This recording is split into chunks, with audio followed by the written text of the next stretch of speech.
બેઠક પણ આપણા મોસ્ટ સિનિયર ધારાસભ્ય અને દરેકના માર્ગદર્શન ખરેખર એક મોભી આપણે ગુમાવ્યાનો અહેસાસ પણ કરી રહ્યા છીએ। સૌથી પહેલા સભા આપણી શરૂ કરતા પહેલા હંમેશા એમને ખૂબ જ લોક ઉપયોગી કામ કર્યા છે અને એમને યાદ કરીને આપણે સૌથી પહેલા શ્રદ્ધાંજલિના અનુષ્ઠાનમાં 2 મિનિટનું મૌન પાડીશું। વર્તમાન નવા બોર્ડની પ્રથમ સ્થાયી સમિતિની બેઠક પાલિકા ખાતે મળી। વડોદરા મહાનગરપાલિકાની સ્થાયી સમિતિની બેઠક આજ રોજ પાલિકા ખાતે મળી હતી। વર્તમાન નવા બોર્ડની પ્રથમ બેઠક તાજેતરમાં નિધન થયેલ સિનિયર ધારાસભ્ય યોગેશ પટેલના માનમાં મૌન પાડી શ્રદ્ધાંજલિ આપી શરૂ કરવામાં આવી હતી।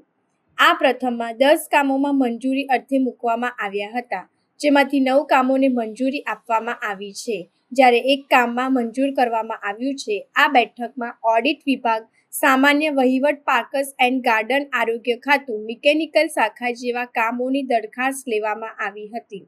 બેઠકના અંતે સમિતિના અધ્યક્ષ વર્ષાબેન વ્યાસે મીડિયા સમક્ષ માહિતી આપી હતી। સૌથી પહેલી આજે અમારી પ્રથમ આ બોર્ડની સ્થાયી સમિતિની બેઠક શરૂ કરી અને તરત જ યોગેશ કાકા, જે મોસ્ટ સિનિયર અમારા ધારાસભ્ય શ્રી યોગેશ કાકા હમણાં જ આપણી વચ્ચેથી વિદાય લીધી છે, તો એને શ્રદ્ધાંજલિ અર્પી અને સાથે આશીર્વાદ મેળવ્યા છે કે અમે આપ અમારા માર્ગદર્શક છો, લોક ઉપયોગી કામ અમે પણ વડોદરા શહેરના આ સ્ટેન્ડિંગના સભ્યો સારી રીતે કરી શકે એવી પ્રાર્થના સાથે કામની શરૂઆત કરી। કામની અંદર સૌથી પહેલે જે ઓડિટવાળા આપણા કામ હોય છે એને મંજૂરી આપવામાં આવી છે। અગ્નિશામકમાંથી ઘણા બધા ટ્રેનિંગ માટે જતા હોય છે, 17 આપણા ફાયર વ્યક્તિઓ પણ ટ્રેનિંગ માટે જવાના છે। પણ વિષય વસ્તુ ધ્યાનમાં છે કે આપણા ગયેલા જે રહ્યા એ ઓફિસરો પણ પાછા આવવાના છે, જેથી કરીને અત્યારે ચોમાસાની દ્રષ્ટિએ એક પણ આપણને વ્યક્તિ એવું નહીં થાય કે જ્યાં આપણને માણસની ઘટ પડે, એ સાથે આપણે મંજૂરી આપેલી છે। ઉત્તર ઝોનની અંદર વાર્ષિક ઇજારાની અંદર પણ આપણે કામની અંદર ઉત્તર, દક્ષિણ અને પૂર્વ આ ત્રણેય પ્લાન્ટેશનના કામને આપણે મંજૂરી આપેલી છે।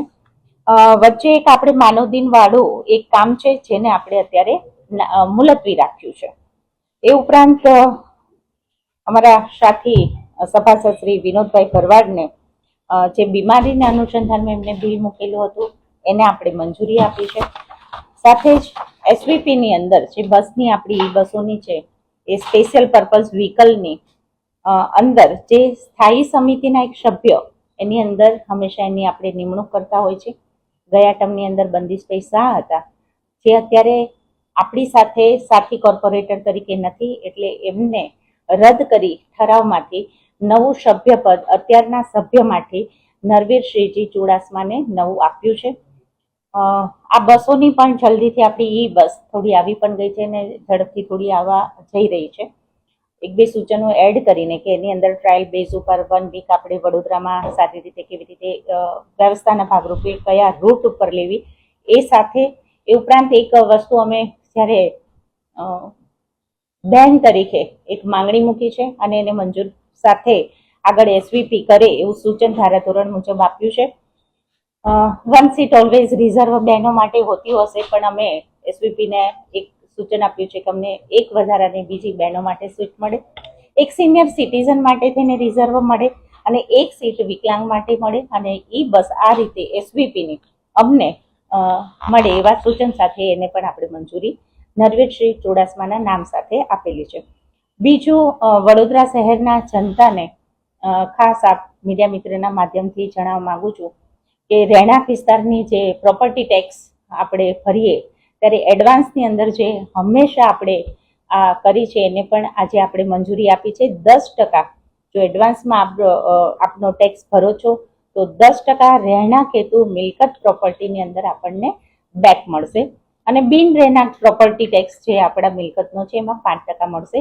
એ વાતને પણ આજે અહીંયાથી સ્થાયીના સભ્યએ દરેકે મંજૂરી આપીને આ બધા ઠરાવમાં એક મુલતવી કરીને બાકી બધું મંજૂર કરેલું છે। બેન, જે મુલતવી કરવામાં આવ્યું છે, પહેલી સ્થાયી સમિતિની બેઠક હતી અને ઇજાદાર વિરુદ્ધ અનેક આક્ષેપો પણ હતા અને ક્યાંક કર્મચારીની હિતનો સવાલ હતો, શું ચર્ચા થઈ અને ચર્ચાના અંતે આ નિર્ણય લેવાયો છે? આ માનવ દિન કેવી રીતના છે એ જે માનવ દિન આપ માણસોને જે ભરતી કરી રહ્યા છો કોન્ટ્રાક્ટ બેઝ ઉપર, એની દરેક વસ્તુની ખાતરી કર્યા વગર આપવું અમારા માટે પણ થોડું એક અભ્યાસ માંગી લેતો હતો. માટે આના માટે આપણે આ કામને મુલતવી રાખ્યું છે, કર્મચારીના હિત માટે થઈને જ.